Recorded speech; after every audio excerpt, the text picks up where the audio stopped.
it was it was it was quite an inspiring talk, and many of us thought that this is something that we need to bring forward to people everywhere about the state of our planet.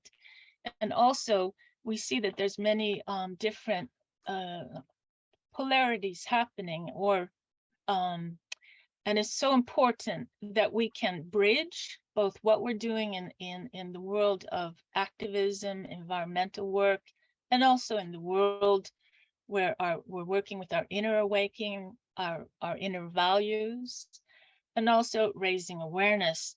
So as everything is connected and everything is one, we're having this webinar this evening, as Grian is going to take us through where we are on the planet, and from despair to raising awareness, to empowerment, to action. And I think it's going to be a fantastic time.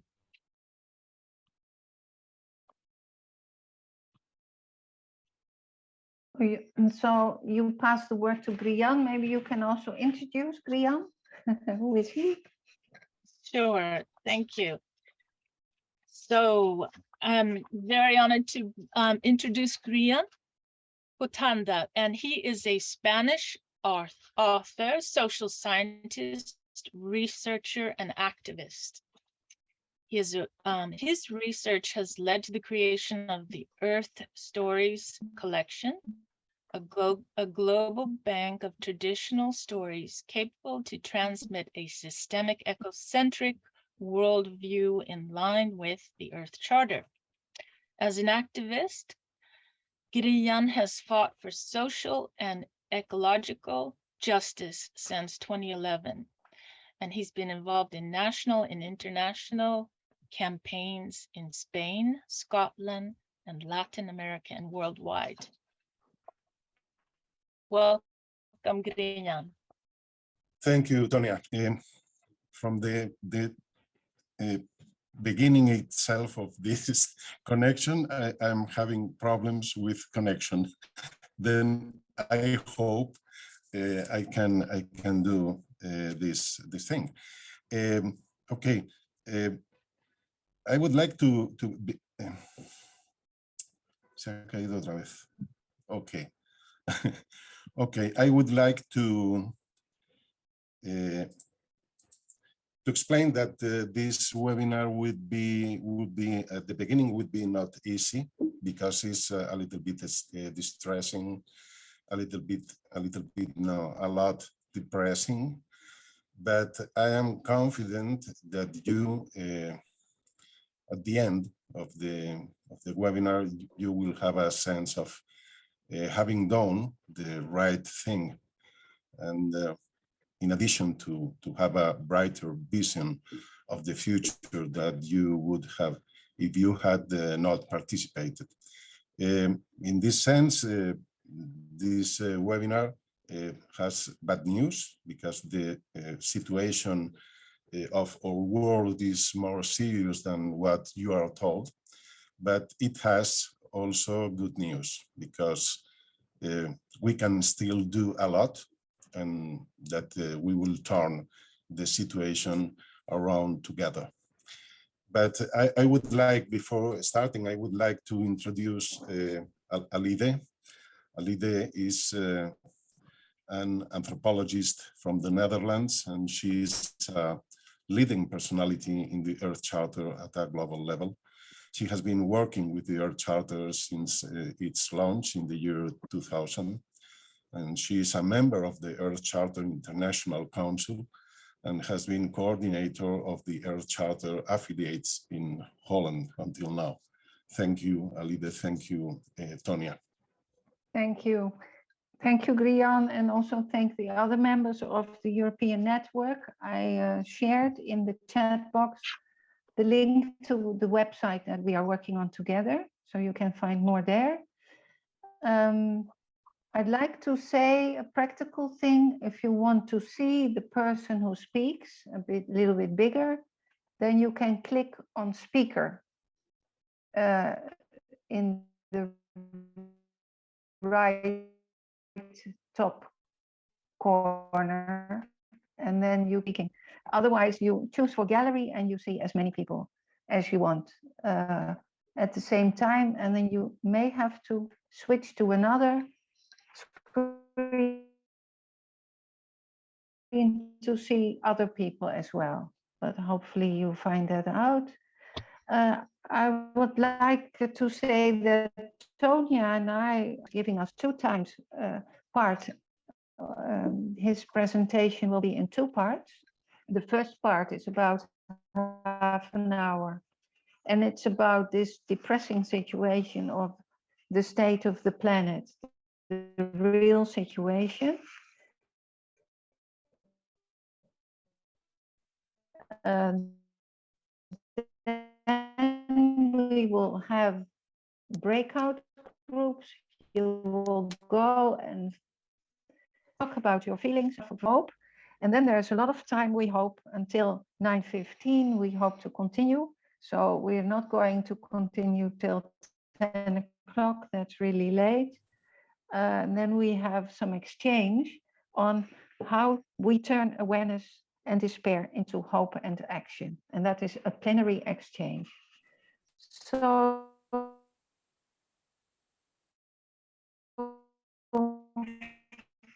I think Grian's presentation. Grian, you can make it ready by sharing your screen. And please, if people have questions or comments, share it in the chat box. Go ahead, Grian. Okay, thank you very much, Alide. I will share. Sorry, because it seems that with the disconnections, okay. We can hear you clearly. Okay, then. There we go. Okay. Then maybe we can start with a very recent study, which was presented just 3 months ago. This study is from the University of Cambridge. It was published in the Proceedings of the National Academy of Sciences of the United States of America, but the research is from the University of Cambridge. Climate Endgame, Exploring Catastrophic Climate Change Scenarios. And they said, basically, climate change could be catastrophic even with modest levels of warming. They wonder if climate change could mean human extinction.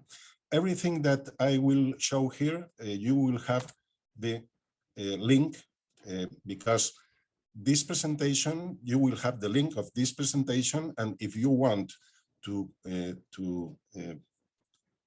see the different links of the different studies, you can enter in this presentation and you can go to the links. Here you have the link of this. As you can see, the hand is signaling that you can link, you can make the link, okay? But maybe the best thing is that we can see the explanations of the first researcher here, Luke Kemp, is speaking for the BBC. Then study says that catastrophic climate change outcomes, including human extinction, are not being taken seriously enough by scientists. The authors say the consequences of more extreme warnings, something still on the cards if no action is taken, are dangerously underexplored. They want UN scientists to investigate the risk of catastrophic change. Let's go live to Cambridge in the UK now. Luke Kemp is one of the authors of the new report. Luke, just first of all, lay out briefly for us what you found in this study. Good afternoon. What we found in this study was that there are multiple pathways in which climate change could result in a global catastrophe. These include the direct impacts, simply overwhelming the societal capacity to adapt, systemic risk, so numerous different knock-on effects cascading together, would that be new zoonotic infections or a financial crisis, for instance, and climate change triggering other catastrophes such as nuclear war, and last but not least, climate change preventing our recovery from another disaster. So what is it that you're wanting scientists to look at more?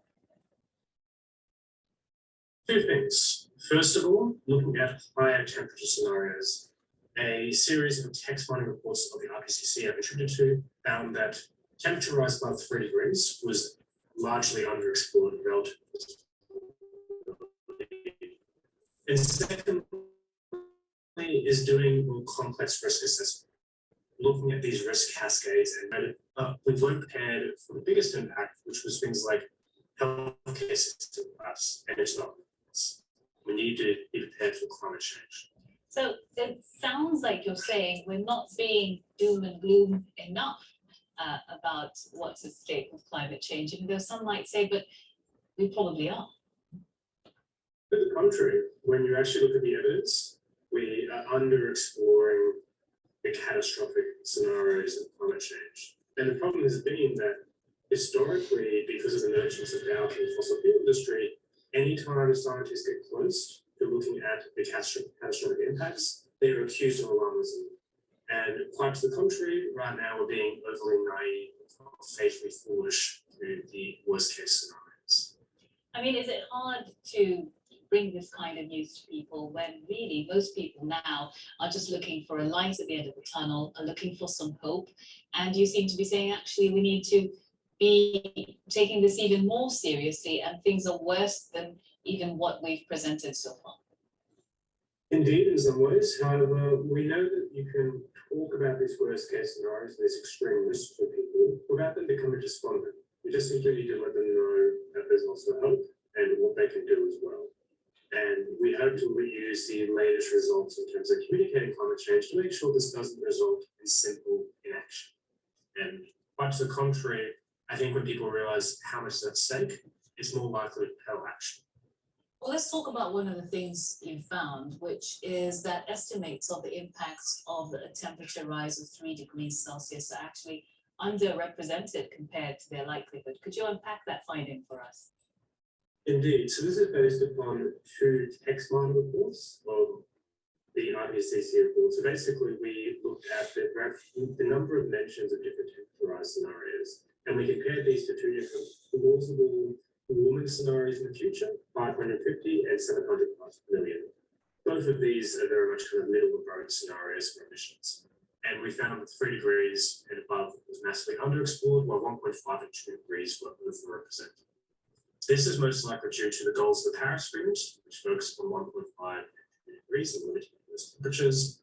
It's also likely because it's harder to look at these high temperature scenarios. And as mentioned, that there's incentives for climate scientists to err on the side of least drama and to not be. I'm really sorry to jump in, Luke, but that's all the time we have. Luke Kemp, thank you very much for joining us though today. Okay, it seems that this presenter came from Don't Look Up, it seems, because it's, okay, enough, it is enough. Then, wonderful. Then we are going now to see the real situation here. Why we need to see the real situation?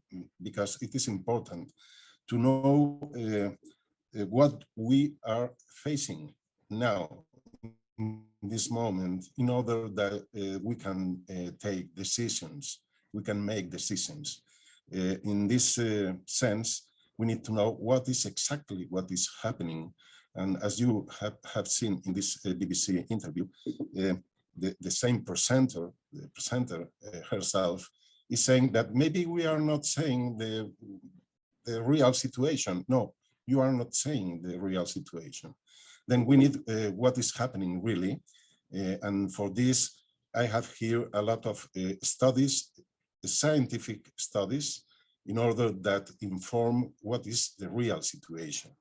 Then we will start with soft data, maybe some information that you maybe know in this moment because you have heard in news or anyway.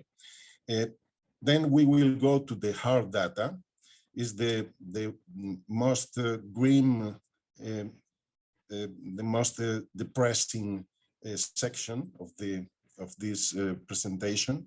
Then we will see another section is recent studies and recent news. Is no much material there, but and finally we will see that all this was warned in 1972, but it seems that our governments and markets have not it seems that governments and markets have not taken decisions to avoid the disaster. Then we can start. Maybe you know this concept, this ecological footprint is the resources from the earth that we consume within 1 year. According to this concept, this index, we are consuming 1.75 Earths at present, and the expectations are to 2050, we will be consuming 2.5 Earths per year. Obviously, it is not the same. The resources used by the USA, for example, than the resources used by India. United States is using 5.1 Earths per year, while India is consuming 0.8 per year. This is making that the climate change is a question, is a matter also of social justice, because the global south is the countries in the global south, the poor countries, will be the most, the suffering will be the most for them than for the rich countries. This is from the 29th October, just 5 days or something, 6 days ago. It has been floods, important floods in Central and West Africa, and there are 3.4 million people suffering this just in this moment. Okay, another thing that maybe you know is that in Paris Summit in 2015, the governments agreed not to surpass 1.5 degrees over the temperature of the Earth in pre-industrial times. And maybe you know also about the IPCC, is the Intergovernmental Panel of Climate Change. And they said, this is certainly recent, they are saying that the carbon emissions must reach a peak before 2025. They say that we need to cut carbon emissions in 43% by 2030 and arrive to zero emissions by 2050. But this is not the real situation. Why? The real situation is that the IPCC is not made up just by scientists. The scientists made their report, but then there are politicians and economists that are watering down the report of the scientists. Then, this is the reason why in the last year, in 2021, there were 3 leaks from the scientists from the IPCC.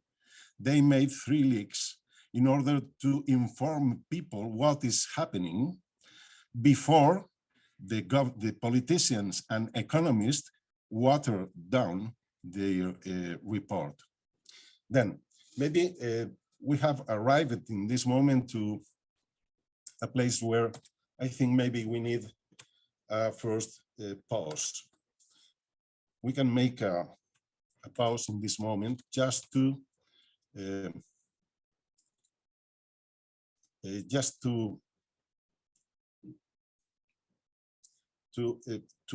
bring inside us what we are hearing in this presentation. Then please close your eyes. It's just 1 minute, no more than 1 minute, 1 minute 30. Close your eyes, please. Breathe deeply and become aware of your body. Relax your body.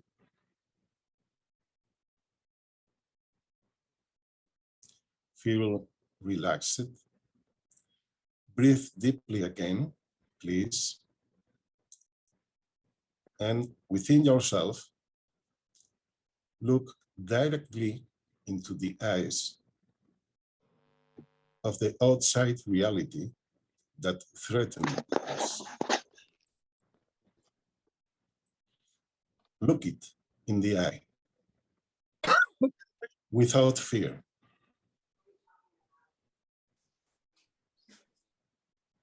Look this outside reality in the eye.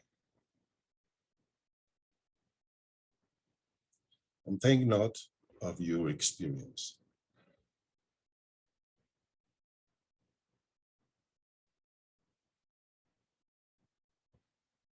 Okay.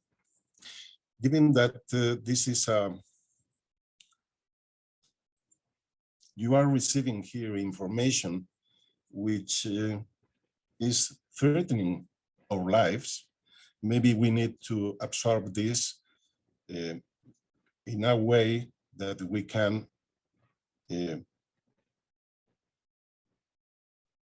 feel our inner strength in order to address the problem that we are facing, okay? Okay, then we are now going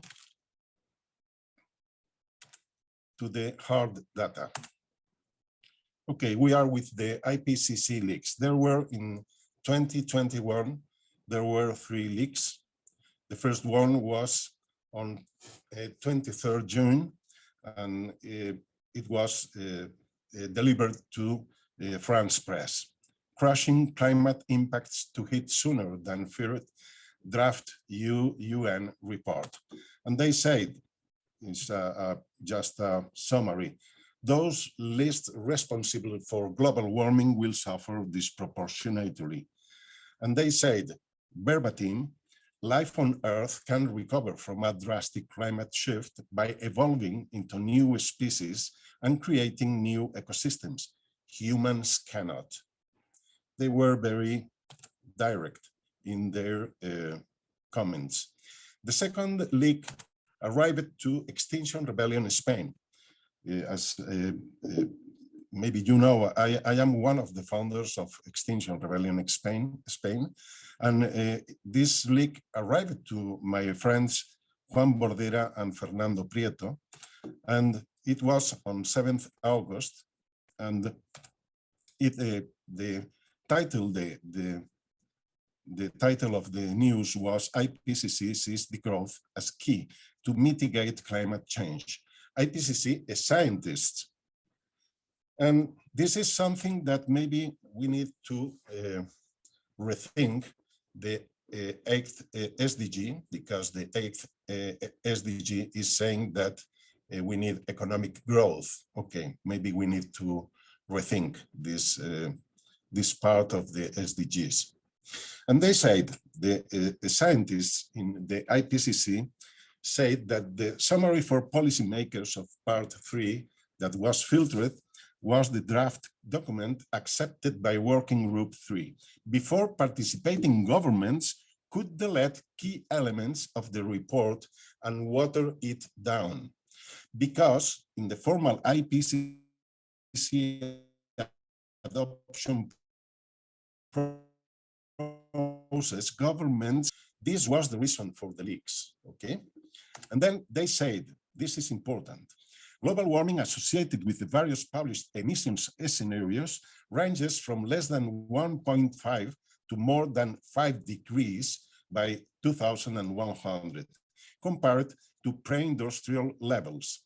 Reference scenarios without new climate policies led to an average global warming of between 3.3 and 5.4 degrees. the Earth's average temperature is about 15 degrees. Increasing it by just 2 degrees would be like increasing a human body by almost 5 degrees. Just 2 degrees in the Earth is like 5 degrees in a human body. This is something that we need to realize. Perhaps this comparison helps to understand why there is so much concern about the famous 2 degrees.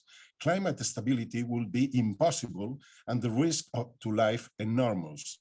The problem is that the current trajectory is not only going to exceed those 2 degrees, but will unleash even more of the dreaded feedback mechanism, which, if the system's emergency brakes are not applied without delay, will lead us to climate change that is already absolutely out of control. This is what the IPCC scientists said in the second leak, but they said, despite this, we must not be paralyzed. There are possibilities to avoid worst case scenarios, but we must act in a coordinated manner now.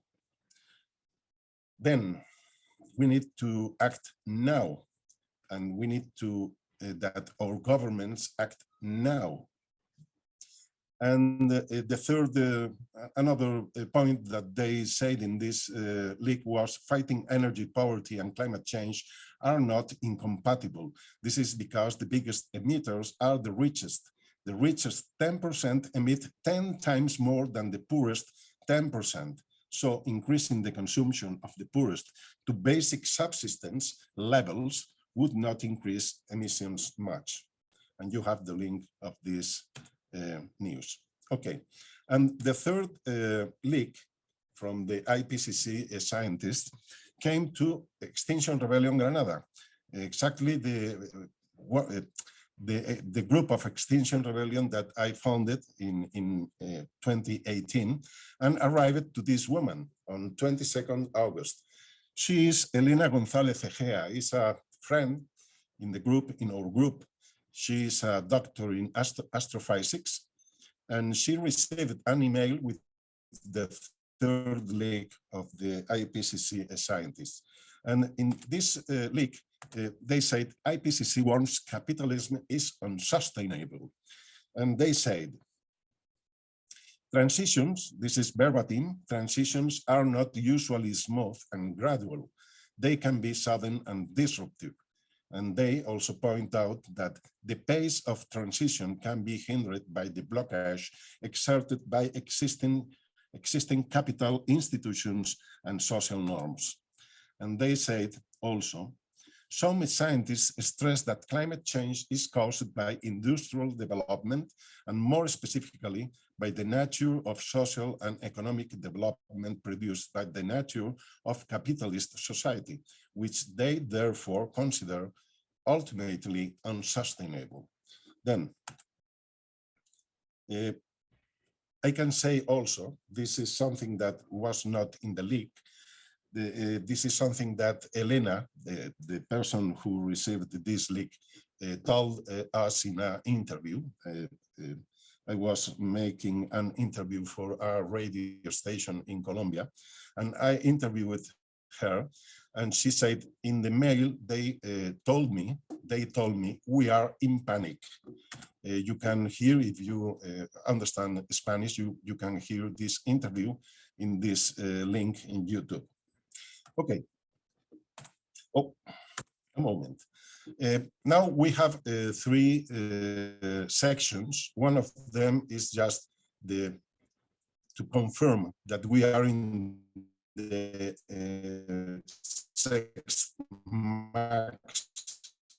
mass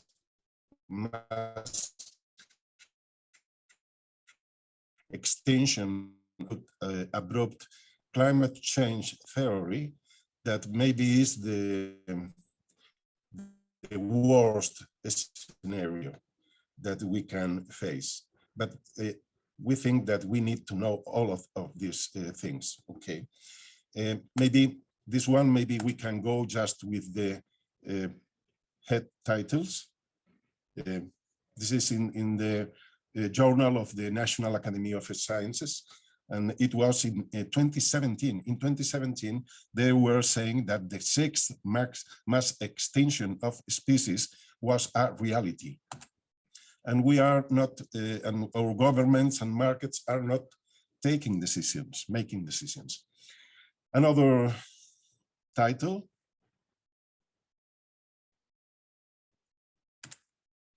And this maybe is very important. This is from an important scientific journal, PLOS ONE, and it's very worrying because it's about all the insect biomass, and inside this biomass are the bees. Without bees, we are dead, because bees are basic for our nurturing. Okay, we go now to the possibility of human extinction. This is another study in the National Academy of Sciences journal.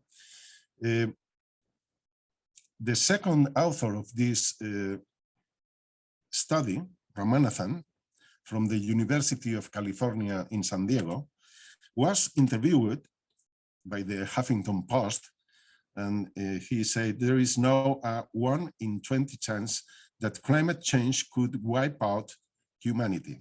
This was in 2017. This study is from 2017. And in this interview, he said, Ramanathan said, when we say 5% probability high impact event, people may dismiss it as small, but it is equivalent to a 1 in 20 chance the plane you are about to board will crash.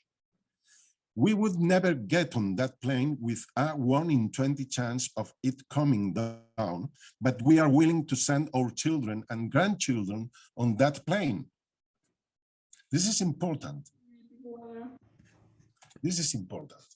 And finally, we have another important scientist. This is Hans Joachim Schnellhuber. I don't know my pronunciation in German. Maybe Dennis can help me. Schellenhuber. Okay, thank you. He is the founding director of the Potsdam Institute for Climate Impact Research. And he is saying, I'm telling you that we are putting our kids into a global school bus that will, with 98% probability, end in a deadly crash. I think that the scientific world is being very clear, very clear. Okay, and this is maybe the most depressing of everything. This is the abrupt climate change theory. There are scientists that are saying that maybe our situation could be similar to the Permian-Triassic extinction that was 250 million years ago. It was in that moment, it was a climate change that ran amok, and they say that maybe our situation could be similar, and the problem would be Siberia, basically, but not only Siberia, but all the places where there is permafrost, because the permafrost is thawing. In Siberia, just in Siberia, there are between 1.4 and 1.85 billion tons of methane. Methane is, I don't know if it's 28 times worse than CO2. Is a big problem, because as the permafrost is thawing, this methane is going to the atmosphere, and it can cause that climate change would run amok. If something like this happens, we know that in the Permian-Triassic extinction, 95% of the marine life was extinguished. and the 70% of terrestrial life was extinguished. This means an apocalyptic scenario. And the problem is this. This is from 2019. In 2019, 3 million hectares born in Siberia. In the New York Times, they were warning about the problem in Siberia. And in Gizmodo, permafrost thaw could unleash long-buried pathogens and radioactive waste.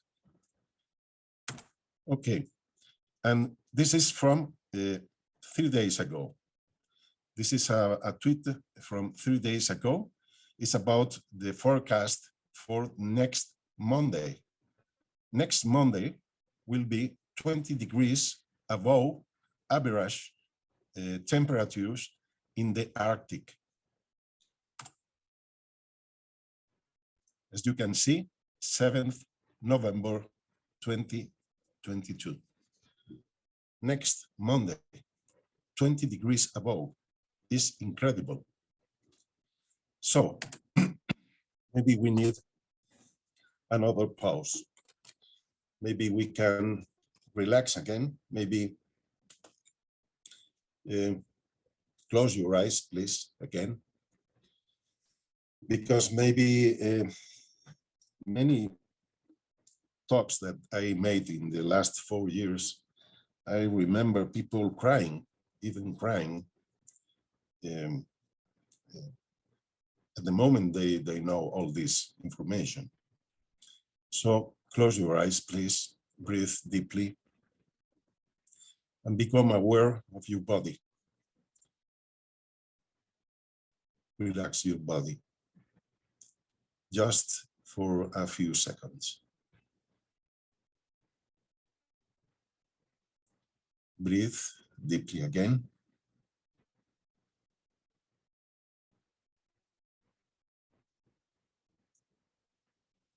And check inside yourself what feelings are emerging. Simply take note of them. Check inside yourself what feelings emerge in the face of the outside reality.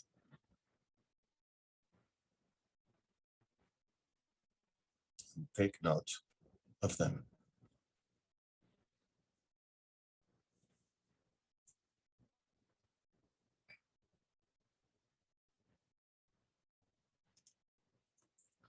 Okay, I don't know how many times, maybe I am not on time, but we will continue. Okay, thank you. Thank you for this inner work.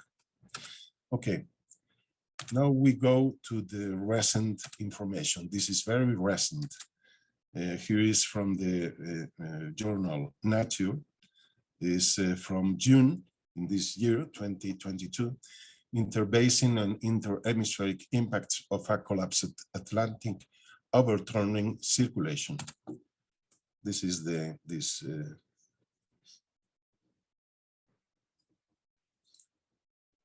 is the circulation that they are talking. Climate projections suggest a weakening of or collapse of the Atlantic meridional overturning circulation under global warming, with evidence that a slowdown is already underway. This could have significant ramifications for Atlantic Ocean heat transport.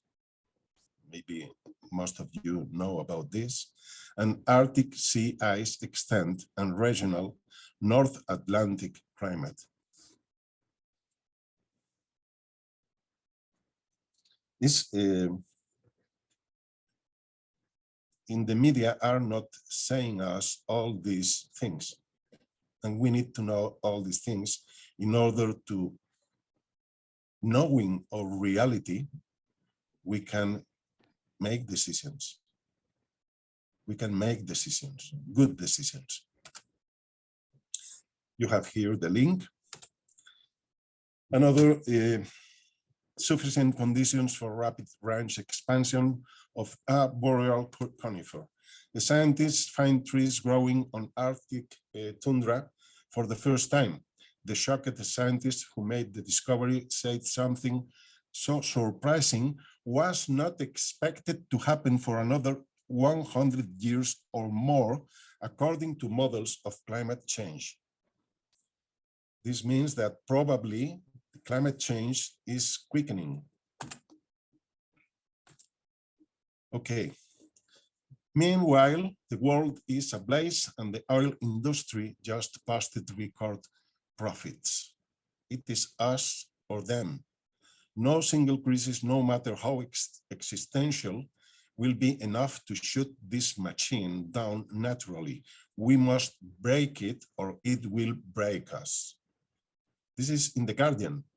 This is not a, I don't know, this is not a newspaper suspicious of I don't know, you know, it's The Guardian in Britain. And you are here the link. And finally, this is from 1 week ago. This is a report from the Environmental Program of the United Nations. They said, current pledges for action by 2030, if delivered in full, would mean a rise in global heating of about 2.5 degrees and catastrophic extreme weather around the world. A rise of 1 degree to date has caused climate disasters in locations from Pakistan to Puerto Rico, and now in Central and West Africa. If the long-term pledges by countries to hit net zero emissions by 2050 were delivered, global temperature would rise by 1.8 degrees. But the glacial pace of action means meeting even this temperature limit was not credible. This is saying the report of the United Nations. It is not credible. Governments and markets are not doing their tasks.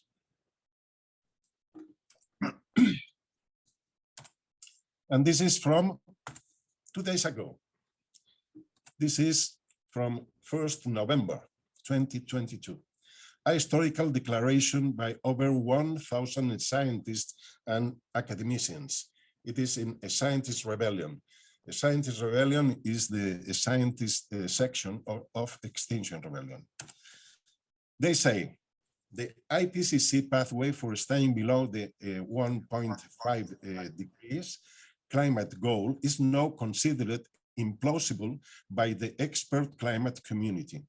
Citizens need to know the world is expected to breach 1.5 degrees of warming within a decade or so.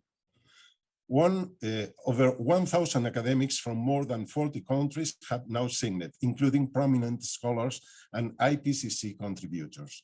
We did not find a publisher for the letter, so it will be available here for the world to see. Okay, and maybe we can leave this. You can see this because we will give you the link for this presentation.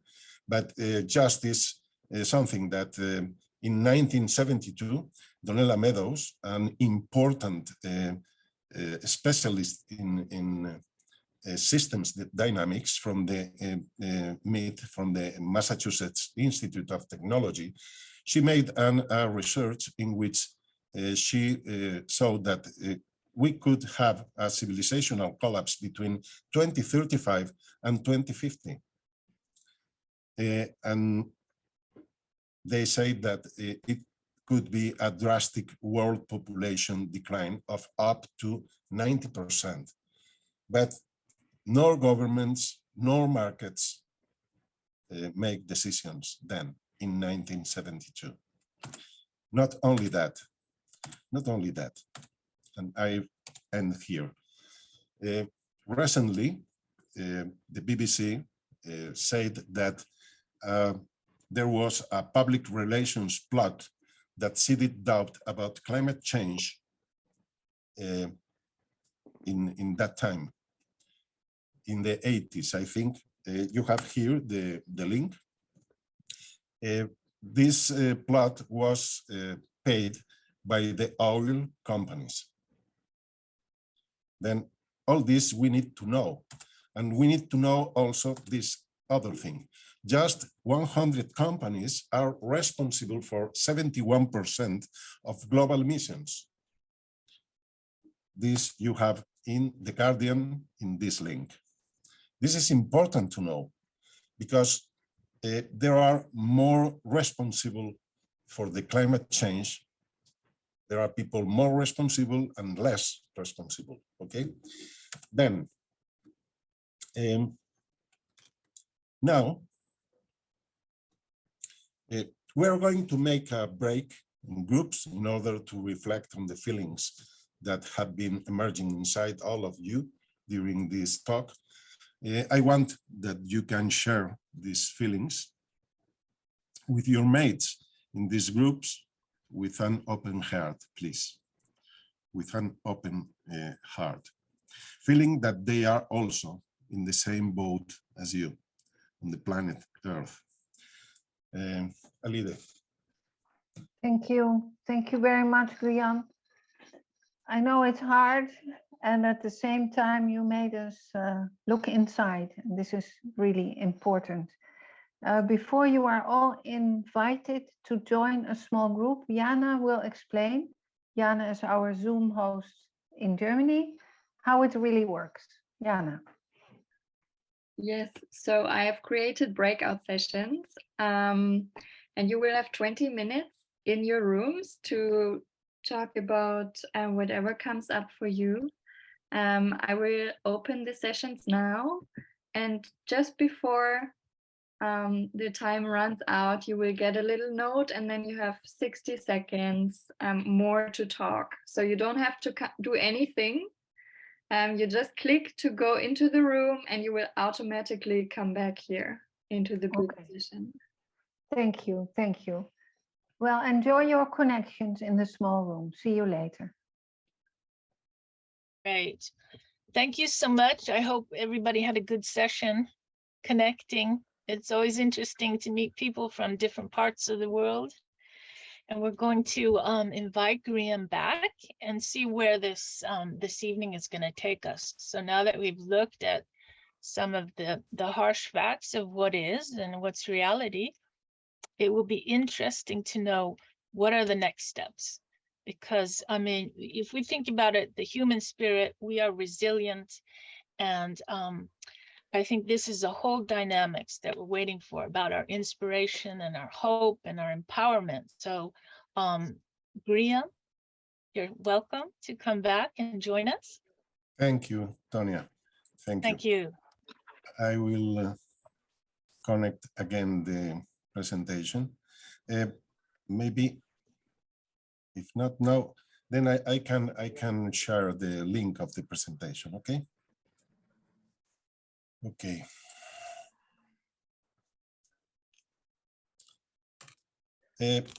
Now we go with the orb of youth, because youth is the people who is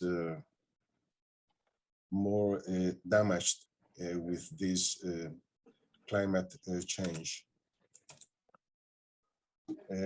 It's a youth with no future if we cannot avoid this disaster. But we will avoid it. Now I go with some recent studies on eco-anxiety and eco-depression that I think will be very illustrative for you. The first one is this one from the Frontiers in Psychology, a journal. It's from 2022, from July. Eco-anxiety in children, a scoping review of the mental health impacts of the awareness of climate change. And this is a brief summary. Evidence confirms that children experience affective responses and eco-anxiety in reaction to the awareness of climate change. Mental health outcomes include depression, anxiety, and extreme emotions like sadness, anger, and fear. The literature analyzed also describes how children and youth are coping with eco-anxiety, including maladaptive, for example, denial, and adaptive responses, such as constructive hope, use it as a positive coping mechanism. You have the link here. Here we have another research. This was published in The Lancet. It is a prestigious journal, a scientific journal. Is climate anxiety in young people a call to action? And they said, symptoms associated with climate anxiety include panic attacks, insomnia, and obsessive thinking. Feelings of climate distress might also compound other daily stressors to negatively affect overall mental health, potentially leading to increases in stress-related problems, such as substance use disorders, anxiety disorders, and depression. Here the link. And now we go with, I think, the most important research made until now about eco-anxiety and young people. Is this one also published by The Lancet Planetary Health, and the title is Climate Anxiety in Children and Young People and Their Beliefs about Government Responses to Climate Change, a Global Survey. The survey was made to 10,000 young people from 16 to 25 years old in 10 countries. You have the countries there, countries in the global north and countries in the global south. 1,000 participants per country. Data were collected on participant thoughts and feelings about climate change and government responses to climate change. And in a brief summary, we can say that more than half of the young people felt sad, afraid, anxious, angry, powerless, and even guilty. 3/4 of the respondents described the future as frightening. This is our young people. More than half of young people is frightened by the situation. This is very serious. It's a grave situation. 64% of young people said that governments are not doing enough to avoid a climate crisis. Half said their worries about climate change are negatively impacting their daily lives.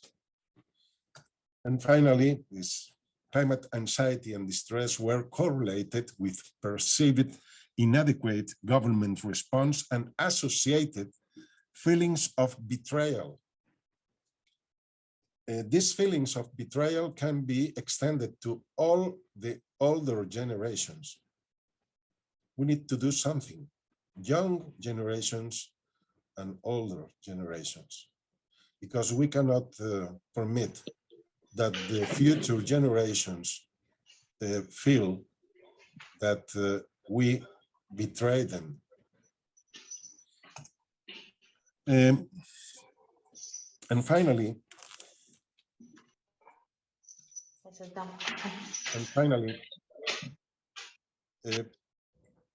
know that we are aware of the social and ecological abyss that we are facing, and know that we are facing our own feelings about this dire situation. Maybe it is time to take action, turning conscience into action, as the Earth Charter motto says. So It's the motto of the Earth Charter. In this way, I think that the people connected with the Earth Charter must be in the, maybe not in the front line, in the sense to be in non-violent direct actions, but yes, in the front line, collaborating and taking actions of whatever kind of action that you can, that you feel that you can do. But we can talk about this now. There are a couple of studies. One is from the University of Vermont. It's an undergraduate thesis, Eco-Anxiety in the Climate Generation. Is action an antidote? It was an interview-based thesis research on young people from 18 to 21 years old. The findings suggest that action through environmental organizations those serve as an antidote for eco-anxiety action. And here we have another one from the Journal of Climate Change and Health from March 2021. From anger to action, differential impacts of eco-anxiety, eco-depression, and eco-anger on climate action and well-being. This used survey national data from Australia, and they found that experiencing eco-anger predicted better mental health outcomes, as well as greater engagement in pro-climate activism and personal behaviors. Eco-anxiety and eco-depression were less adaptive, relating to lower well-being. Our findings, they say the authors, implicate anger as a key adaptive emotional driver of engagement with the climate crisis and prompt warnings about the mental health of populations increasingly worried and miserable about climate change. In this way, maybe we in Extinction Rebellion, maybe we were right when we used this rallying cry, love and rage, from the beginning, from 2018, we used this rallying cry, love and rage. I think it's a good description. And I think many people has been benefited by this concept. But we can make many things. If you look on the internet, you can find a lot of tools to address the climate anxiety. This is just one diagram about possibilities to fight the anxiety about climate change. First, decolonize the discourse around the climate crisis. This means to nurture a good critical thinking. Listen to others. This is what we have made now in the breaking groups, and we know that this is very important. The community, in the face of the climate change, in the face of the climate anxiety, the best way is to make groups, is to have a supporting group in order to share your feelings and think about ways of action adapted to your talents, for example.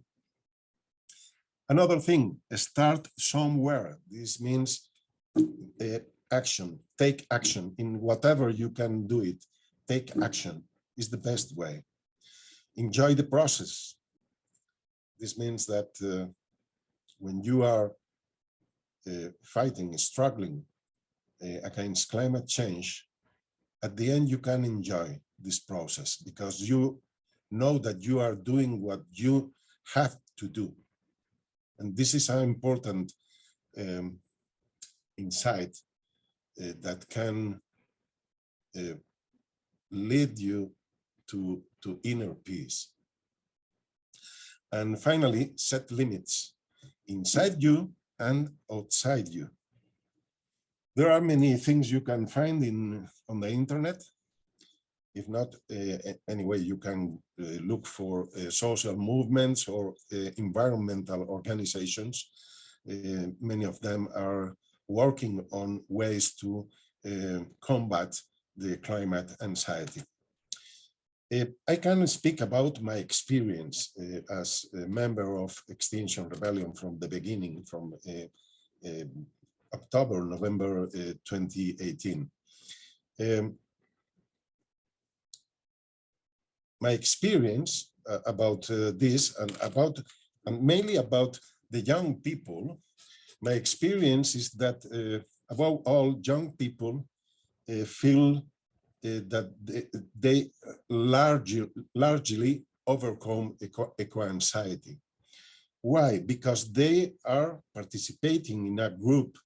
They are sharing their feelings because all of them are aware of the problem and all of them are sharing their feelings. I think it's a good, it is not important if it is Extinction Rebellion or whatever social movement, organization, or maybe your own group for struggling against climate change. The important thing is the group, because inside the group you can share your feelings, you can relax, knowing that you are in company with other people that are feeling like you know. On the other hand, the fact of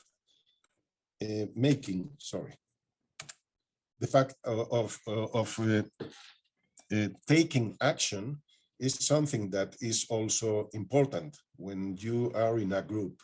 Your links, the bonds between the people in the group are stronger, and they grow with the time and with the actions. Any kind of actions, I am saying, it is not necessary this kind of actions. This is a non-violent direct action in the parliament in Spain. They are my friends. I was not in this action, but now two of them, this one and this one, they are in prison in Germany in this moment. They are from a scientist rebellion also. And they are in prison in Germany because they have made in the last week several actions in Germany. And they are now seven days imprisoned. But this is not necessary. When I say we need to take action, is whatever action. And I want you to see this. This is something that people in Catalonia, where I am living now, this is something that people in Catalonia is doing from centuries. If you see in the tower, there are maybe 20 persons, but below there are hundreds of persons supporting these 20 persons above. This is the idea. It is not necessary to be in the front line doing non-violent direct actions. It is not necessary to be doing civil disobedience. But what we need is a lot of people collaborating in the base. This is the idea. This is a metaphor of what we can do. And now I will explain why this could be effective. Because we are, even the older people, we are eco-anxious too. Not just the young people, but it is true that we are, when I think about this, I have lived and I have had a very nice life. A very intense life. And okay, if this is the end, for me, it's not a problem. But I think it's very unfair that our young people cannot have a future, then I think that we need to, above all, the older people, we need to make extra effort in order to try to leave them a world. Okay, now another time, another pause, please. Close your eyes again, please.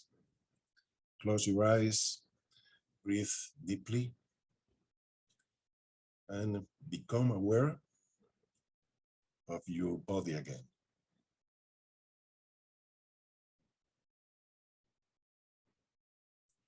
Relax your body.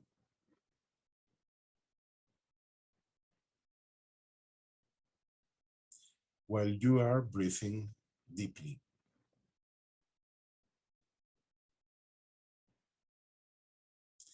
And within yourself, look straight into the future.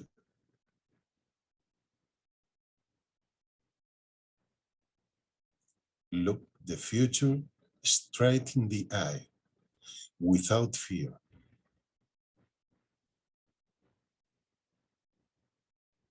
Look the future straight in the eye. Can you see a way, despite all improbabilities? Can you see a way to the future? Despite everything.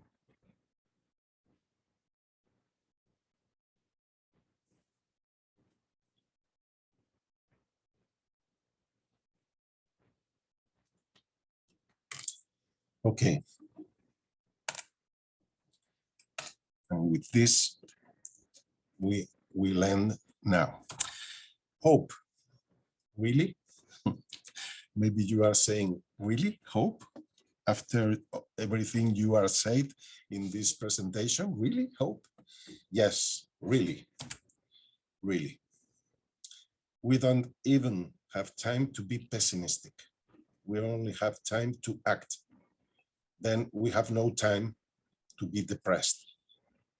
We have no time for that, okay?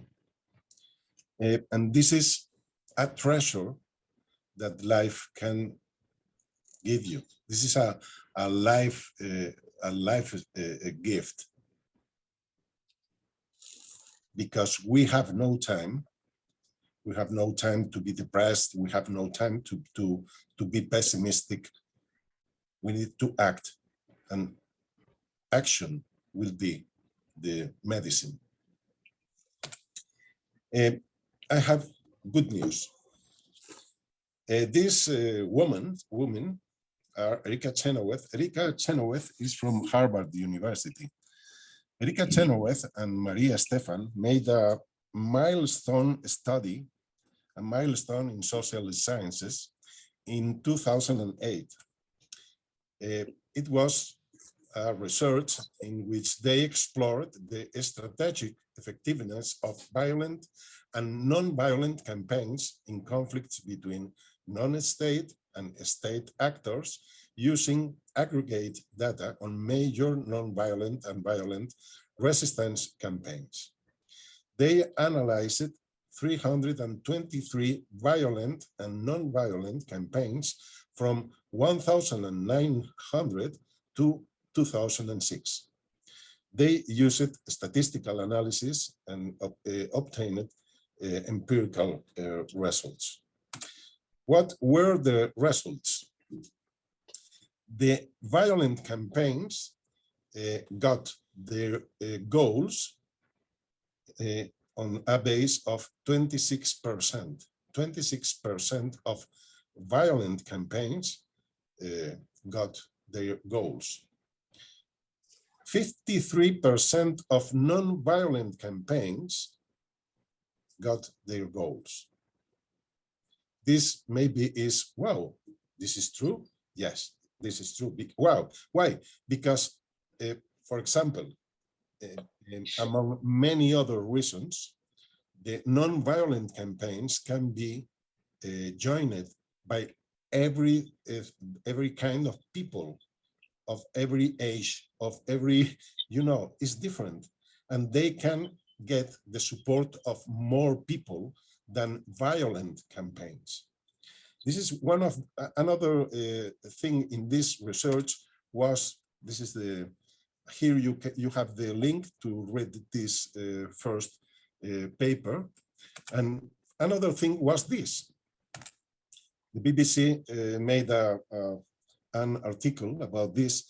Sorry, Aldine, should we discuss Sorry. from other sides, not only this one? I think we how many times we have now? Sorry? Aldine, Alide, what should we do now? Sorry, I was muted. Grian is about to finish his presentation. This is an important part. And then we engage in an exchange, and we will hear a few people responding. So we almost are there, aren't we, Grian? Yeah. Okay, so have patience, and everybody Thank is listening to Grian. I'll try to be quicker. Okay, the 3.5% rule is how a small minority can change the world. And in this research, they said that not only non-violent protests are twice as likely to succeed as armed conflicts, but also those engaging at threshold of 3.5% of the population have never failed to bring about change. In this case, it is not difference between violent and non-violent campaigns. Any campaign, if they get the support of the 3.5% of the population, this campaign is successful, okay? This is an important thing, because this means that we can get this 3.5% of this 3.5% of support in society. Then this may give us some hope, although the situation is indeed desperate, but only if we lose hope, we will be truly doomed. This bid for hope was led by Joanna Macy, an environmental activist, author, and scholar of Buddhism, general systems theory, and deep ecology. Here we have a short video from her in which she speaks about active hope.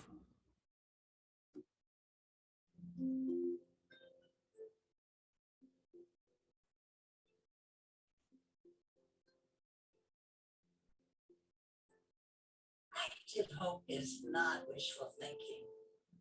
Active hope is not waiting to be rescued by the Lone Ranger or some savior. Active hope is waking up to the beauty of life on whose behalf we can act. We belong to this world. The web of life is calling us forth at this time. We've come a long way and we're here to play our part.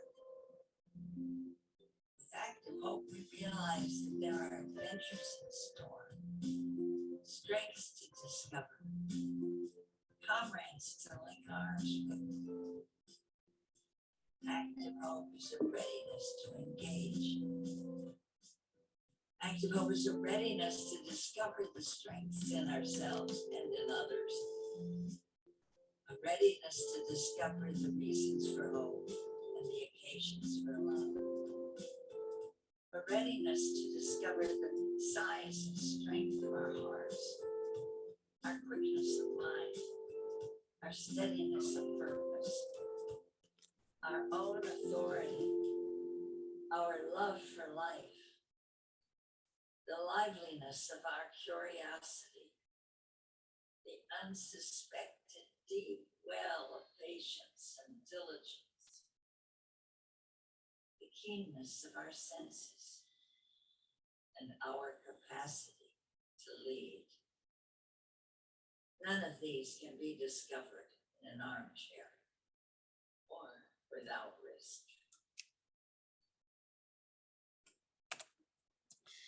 Okay, I think they are beautiful words, but we are proposing going beyond active hope. We are proposing going to radical hope. Radical hope, however unrealistic it may be, and a radical hope based on an indomitable will. I think this is the way we can use to face so difficult time as we are facing now.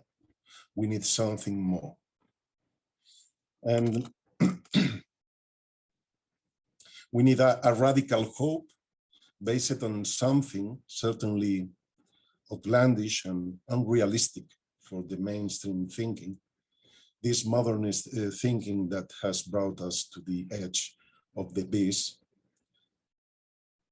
A radical hope based on the belief that centuries ago, there were people, possibly people of a high spirituality, belonging to different cultures of the world, who anticipated these grim times, and somehow they saw that a community of people of all races, cultures, and beliefs would avert the disaster that was looming over life on Earth. I made a research on these ancient legends, one of them belonging to the Cree Nation, another one to the Tibetan Buddhist tradition, and another one belonging to the Celtic world. And I published this research in the second book of the Earth Stories collection in 2020. Then in 2021, a lecturer of anthropology and media from the Free University of Berlin, Blake Kendall, and another lecturer of this same specialty from the University of Bern, Pavel Borecki, proposed me to make a documentary in order to present it at the Royal Anthropological Institute of Great Britain and Ireland. And this documentary, in the documentary, after speaking about activism and about my research on traditional stories to change the world, I thought that it would be nice to tell one of these old legends in the final stage of the film. This is the same idea that I think could be inspiring for you as well.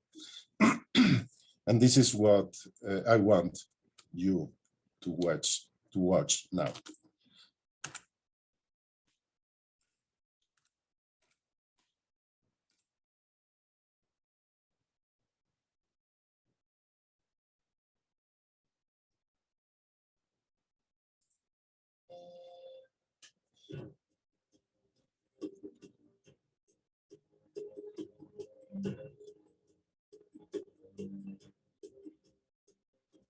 There was an old lady from the Cree tribe named Eyes of Fire, who prophesied that one day, because of the white man's or genetics greed, there would come a time when the fish would die in the streams, the birds would fall from the air, the waters would be blackened, and the trees would no longer be.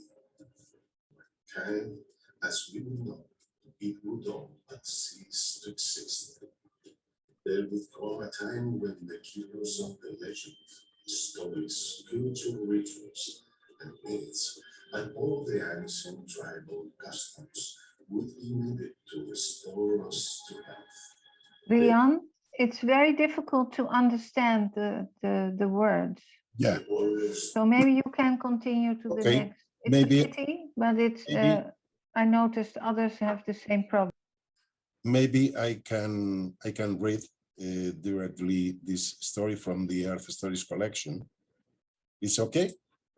Read it now because we already run out of the time for the presentation. So Okay. I suggest you bring a link to this story maybe later in the chat box, but please continue your line of thinking. Okay. The story says there was an old lady from the Cree tribe named Ace of Fire who prophesied that one day, because of the white man's greed, there would come a time when the fish would die in the streams, the birds would fall from the air, the waters would be blackened, and the trees would no longer be. Mankind, as we would know it, would all but cease to exist. There would come a time when the keepers of the legends, stories, cultural rituals, and myths, and all the ancient tribal customs would be needed to restore us to health. They would be mankind's key to survival. They were the warriors of the rainbow. All the peoples of all the tribes would form a new world of justice, peace, freedom, and recognition of the Great Spirit. The warriors of the rainbow would show the peoples how to make the earth beautiful again. These warriors would give the people principles of rules to follow to make their path right with the world. These principles would be those of the ancient tribes. The warriors of the rainbow would teach the people of the ancient practices of unity, love, and understanding. They would teach of harmony among people in all four corners of the earth. Their children would once again be able to run free and enjoy the treasures of nature and Mother Earth, free from the fears of toxins and destruction wrought by the white people and his practices of greed. The rivers would again run clear, the forest be abundant and beautiful, the animals and birds would be replenished, the powers of the plants and animals would again be respected, and conservation of all that is beautiful would become a way of life. The poor, sick, and needy would be cared by their brothers and sisters of the earth. Those who demonstrated their love, wisdom, and courage, and those who showed that they could and did work for the good of all, would be chosen as the leaders of or chiefs. The tasks of these warriors are many and great. There will be terrifying mountains of ignorance to conquer, and they shall find prejudice and hatred. They must be dedicated, unwavering in their strength, and strong of heart. They will find willing hearts and minds that will follow them in this road of returning Mother Earth to beauty and plenty once more. The day will come, it is not far away, the day that we shall see how we owe our very existence to the people of all tribes, the warriors of the rainbow that have maintained their culture and heritage, those that have kept the rituals, stories, legends, and myths alive. It will be with this knowledge, the knowledge that they have preserved, that we shall once again return to harmony with nature, Mother Earth, and mankind. It will be with this knowledge that we shall find our key to our survival. Okay. I can explain then, if it's necessary, I can explain why it is important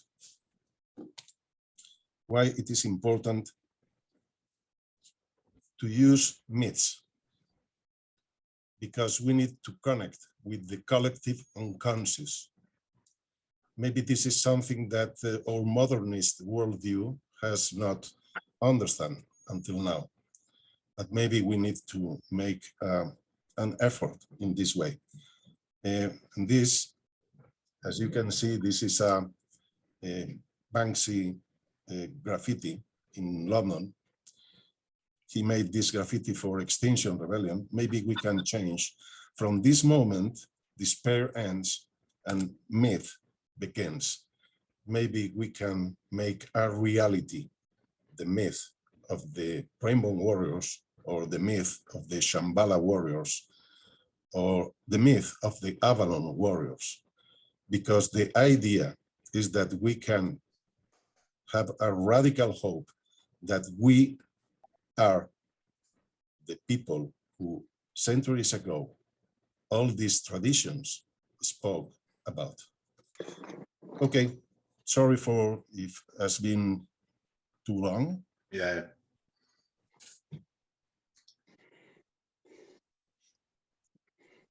Mhm. Thank you very much, Grian. Thank you for your presentation. I think you really brought us first to the facts, the reality, to face it and to stand still and realize what does it do with us within. And then to see, I think there was some response in the chat about your question, can you see a way to the future? And this is where we like to pick it up. I hope you're all still there. We have half an hour, little less, to discuss, to have reflections, to exchange. I've seen one question in the chat box to Grian. The question is from, I think from Demba Diallo to Grian. So maybe Grian, you can answer maybe this question, how your book, The Gardener, can help young people to improve their relationship with nature. Maybe before you answer, I would like to say that we will ask a few responses to this presentation and to this thinking, and then we will open the floor for your thoughts on how we can turn this feeling of despair, eco-anxiety, negativity to empowerment and action and hopeful initiatives you would like to share. And so Todia, you also want to invite a few people to speak. Sure. Maybe you do that So first. what we'll do is to get some interaction here. We can open up the chat, and I think that it's really interesting, this part. So feel free to begin to communicate here, and then what we're going to do is take some questions.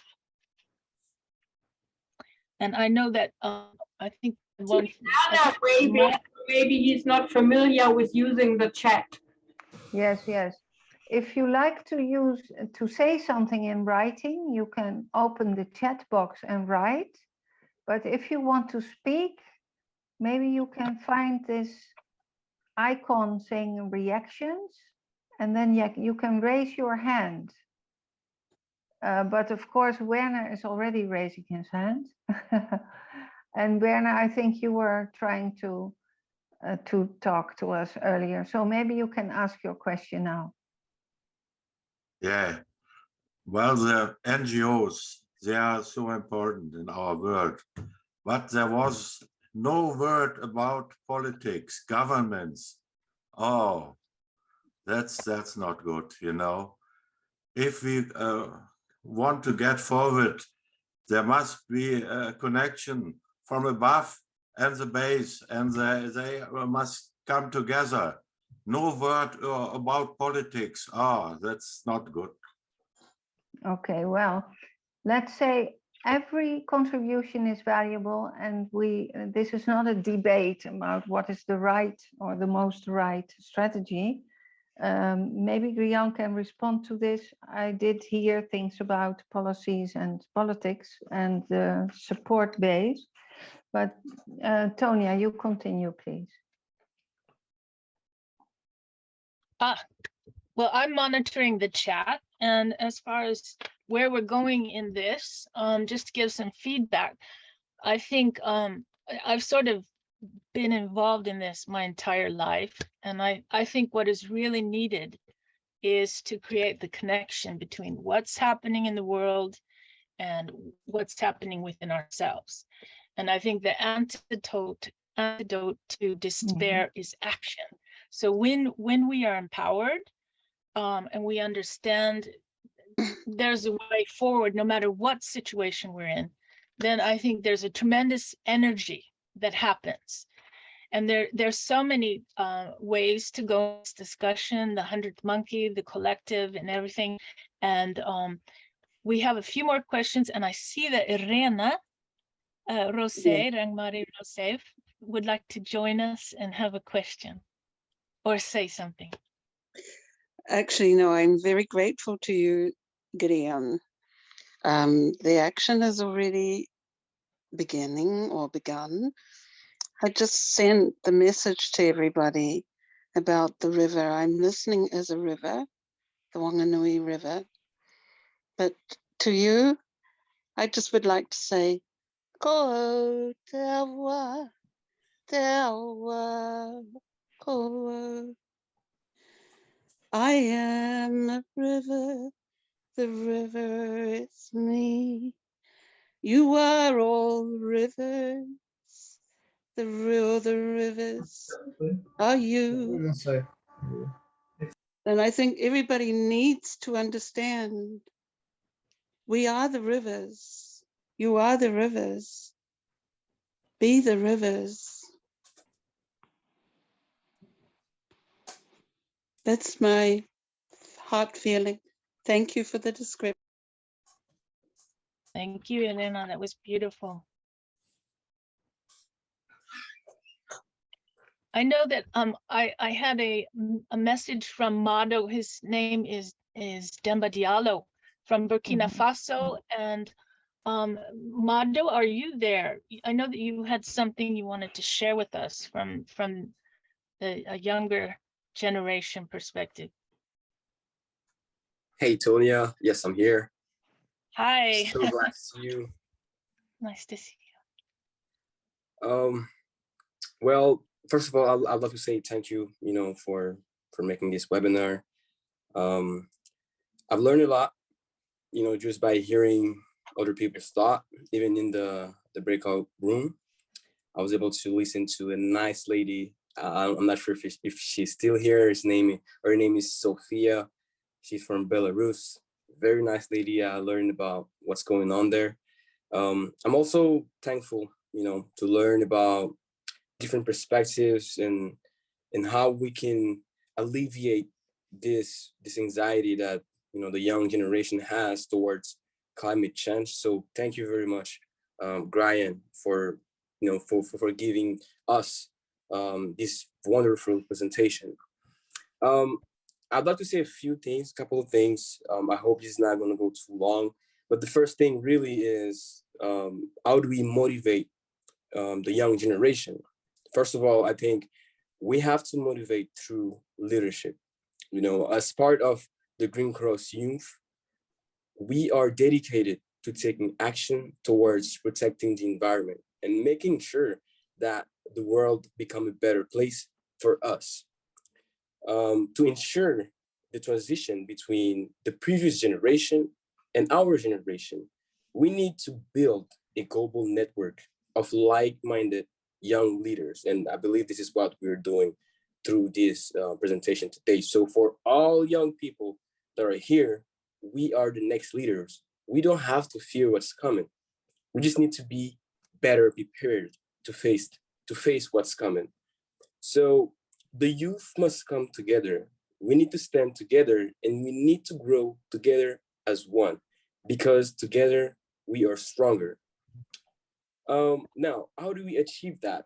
I did a couple of researches, personal researches, and through the experience to learning from people that are from the previous generation, people like Sonia that really inspired me, people like Irena. I really appreciate you singing earlier. It was so wonderful.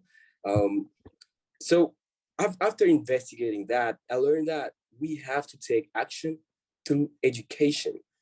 That's the simplest way to do it. As the youth, we must educate ourselves around the various topics surrounding the environment.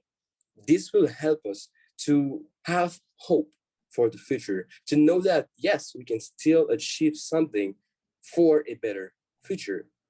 And we must share that knowledge. We must be able to share our ideas for a better future. on Earth. After all, as Nelson Mandela once said, education is the most powerful weapon which you can use to change the world. So let's educate ourselves. Now, I would like to say one last thing. We have to learn from the past generations, right? I remember I had a discussion once with Tonia, and she said that small actions lead to great achievements. So let's not worry about achieving big or doing big actions today. No, the youth, let's just start small. And we'll learn that soon enough, these small actions will have great fruits, big achievements. What I realized from the words of Tonia was that every action, as little as it is, can contribute towards making the earth a better place. But why should we even protect the earth? This is the question that I ask myself, that I used to ask myself as a young person. And I get this same question from young people like me. The question is, well, why do we need to protect the earth? It's simple though. It's because we are the earth. It's because we are Mother Earth. Sometimes we tend to separate ourselves from our environment, but in reality, our environment defines us. We breathe the air from the earth. We eat the food from the earth, and we are the earth. Wherever you are, whatever is your belief, wherever you're from, there's one thing that you can do. We need to get together because we are only one earth and one people. That's really what I wanted to know, what I wanted to say. And my follow-up question to this is to Brian or to anyone here, in the previous generation, how do you think, what actions do you think we can take as young people to make sure that we are going towards a better future, to ensure the best transition possible? Thank you very much for listening. Thank you. Thank you very much. And we've seen Peter Akkerman also raising his hand. And I think, Peter, he's from the Netherlands. He's also in our Earth Charter network in the Netherlands. And we've heard Werner saying, I didn't hear anything about politics or policies. And Peter happens to be in the Ministry of the Environment, also engaging young people in policy making. So Peter, maybe you can, for a part, respond to the questions on how to motivate young people to also engage in policy advocacy work.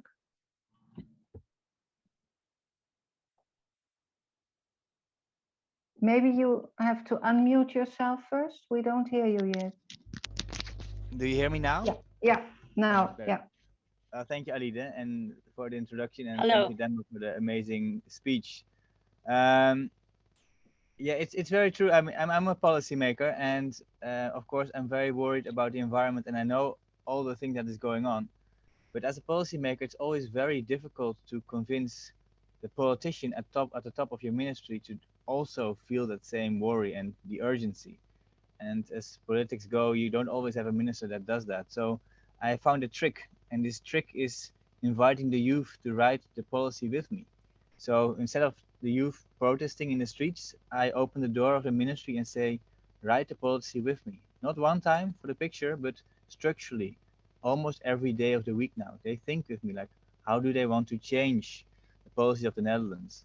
And if I then represent it to my ministries or to my bosses and say, well, this is what the young people want, not just one young people, this is like hundreds of young people, then they can't say no, because they know they have children of themselves and they have been young before. And if they really hear about what these young people want and they come with proper policy proposal, which of course I help them write in a way that fits the structure of the ministry, then it really helps me to make my policies future proof and also get the backing I need to push through the progressive policies. So I think that everyone sitting here, if you are at any position in your work to bring in young people to help form the work that you are doing and give those people a voice in the work that you're doing, then you can make the world a better place and get the backing that you need to make a difference.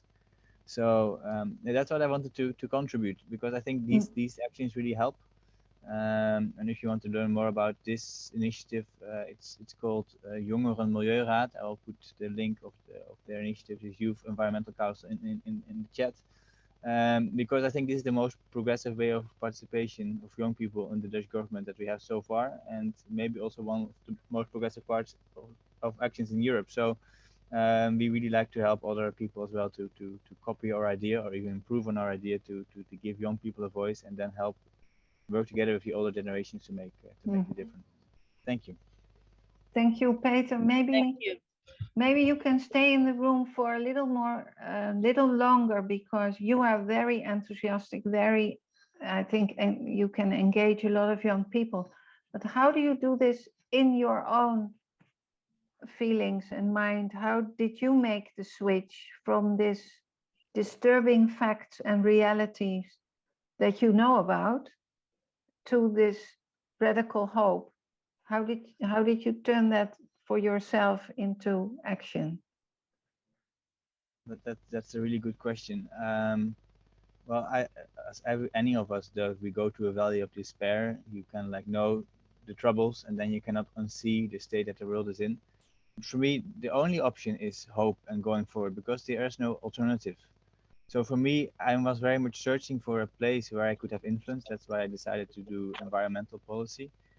I first decided to do diplomacy and peace and security, and in the end I said, no, the most important part I can do as a policymaker, as a writer of the Dutch environmental policy, and then opening the door. And it gives me hope working with lots of passionate people, lots of young people. They give me lots of energy. I work 70, 80 hours a week to kind of make a difference. But because I work with so many like-minded people, it doesn't feel like work. It feels like a calling, and it gives so much energy to work with. Also with you guys, to hear your stories. It gives so much energy to help make a difference. I think that's the most important thing. Find people to support you and then work together to make a difference. Thank you very much. Thank you. Before, there was something that Graham had said, and that was, and we picked it up because we wanted to discuss that, and that was because Mado mentioned, well, what should we do? And sometimes we wake up every day and think, what should we do? But there was about how can we use our talents in service to the earth? What can we do in our own lives? Because everybody is unique and you're different. And I think that also, beside that, reaching out to communities and finding groups and like-minded people is very empowering, but it's also finding what is your calling. So I think that is a very interesting question on how can we do beautiful things, positive things, and use our talents to encourage other people besides changing our lifestyle. So I'm putting it out there. Are you asking me, Tonya? Sorry. Yes, Yeah, yes, and everyone else. Okay. Okay. Yes, for me, I think it is important, the issue of talents, because I think is the way in which everybody can feel comfortable in this struggle against climate change. Then I think any action is necessary and crucial. Any action. I think remember the butterfly effect, for example, in the theory of chaos. But I don't know, because many times activism is focused on the non-violent activists in the civil disobedience. But we need a lot more of people who is working in many other fields. For example, if you have artistic talents, you can design banners, you can design and participate in performance and mobilizations. You can design illustrations. You can design illustrations or memes for social media.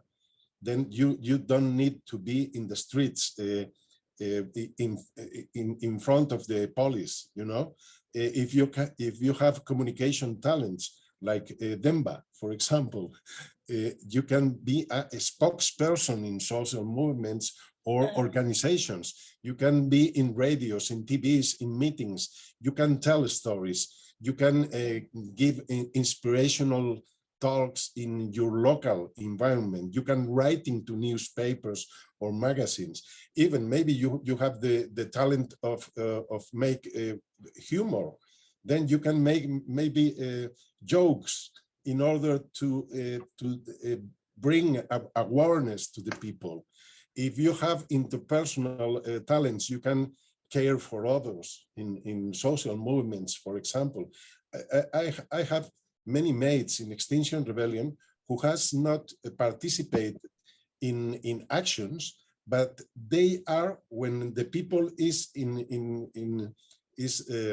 arrested by the police, they are outside the police station waiting for them, just to take care of the people who is in the front line, you know.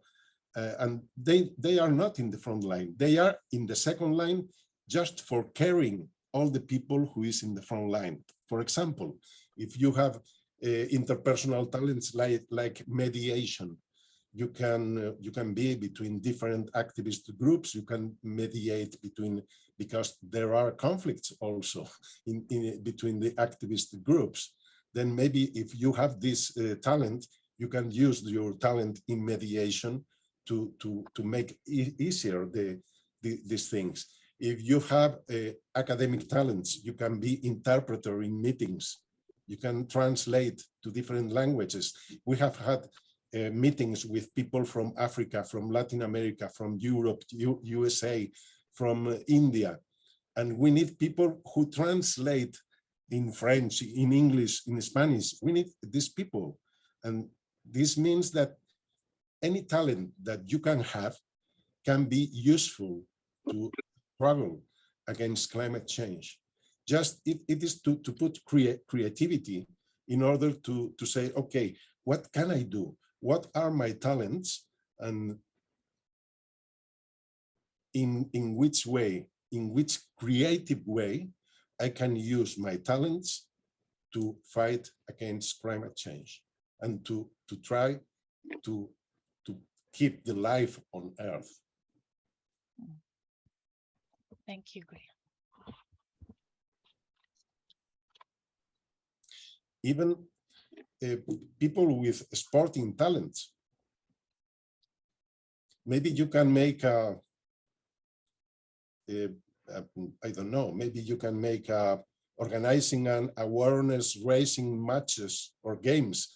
The first cross-country race against climate change, for example, or first climate change bike day, you know, or I don't know. We can make many things to be part of this effort, to be part of the tribe of the Rainbow Warriors.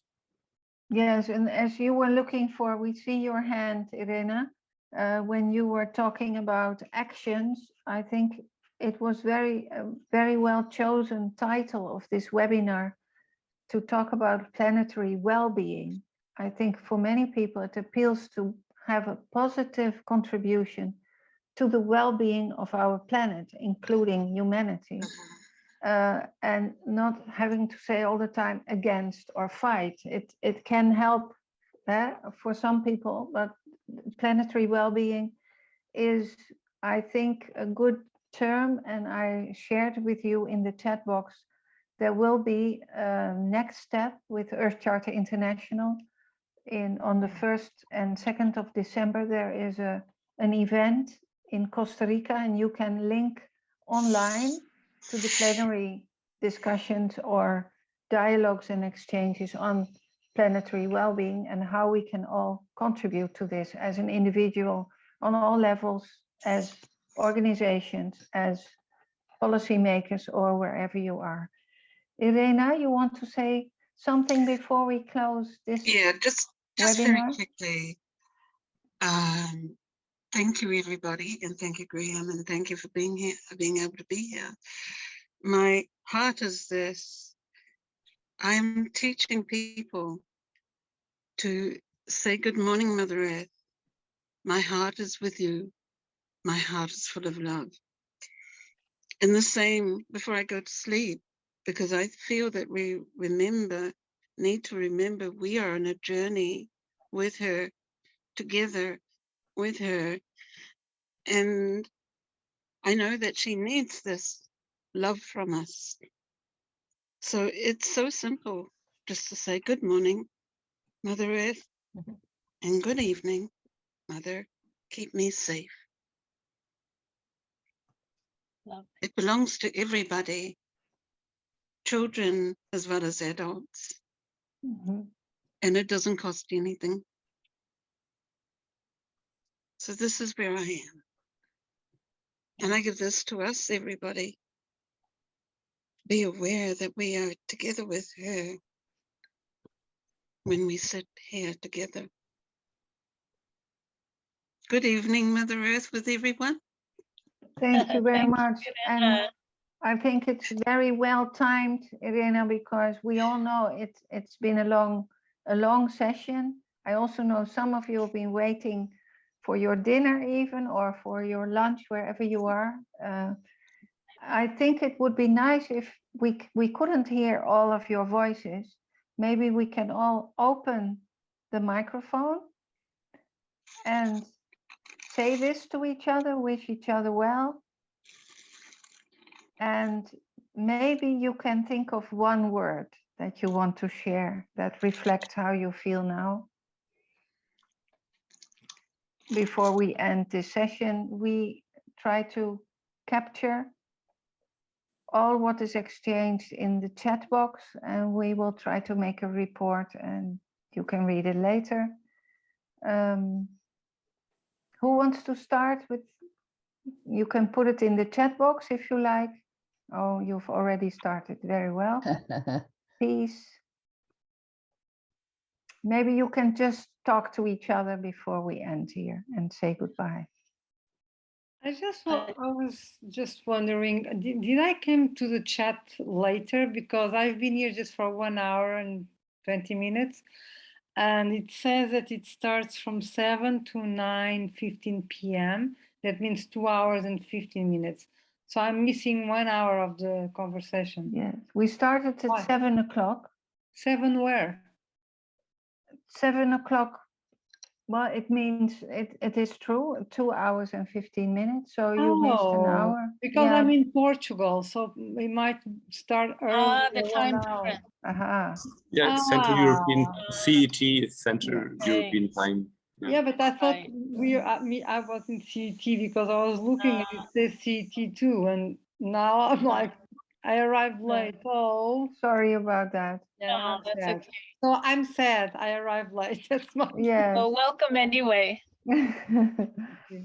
I would just like to share one thing with everyone, and that is that it is at this extraordinary time on Earth, and we are at the planetary crossroads, that I think that what we're seeing is that we're seeing that organizations and groups are starting to work together over international borders, over organizational borders, and I think that that is so exciting. So that's also on a positive note, that so that we can reach out and beyond our own sphere. And I think that that's a good idea. Thank you, Tonya. Andrea, Thank you. you want to say one word?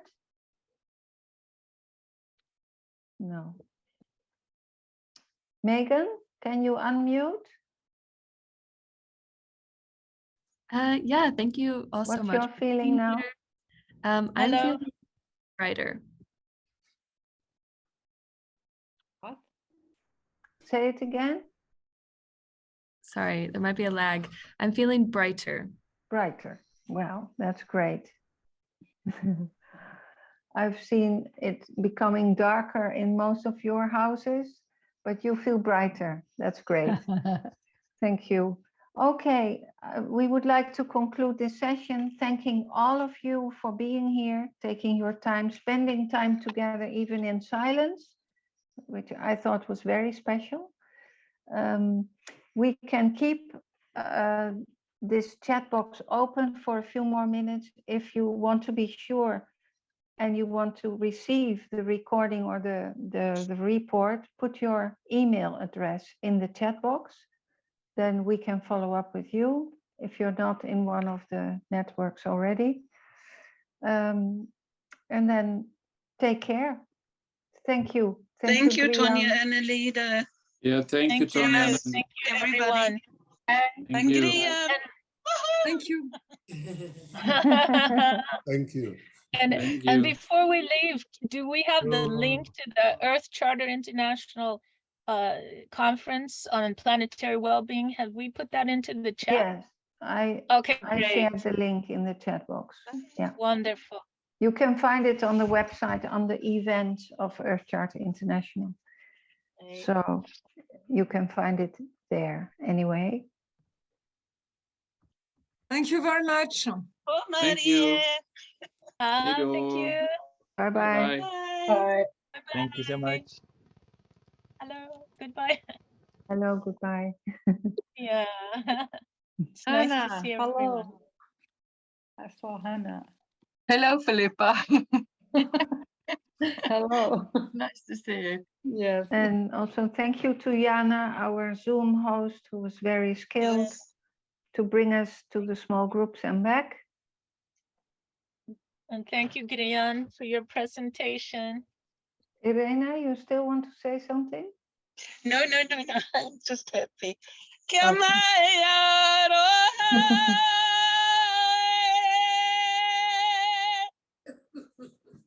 Nice voice. Great. Le dice por ahí.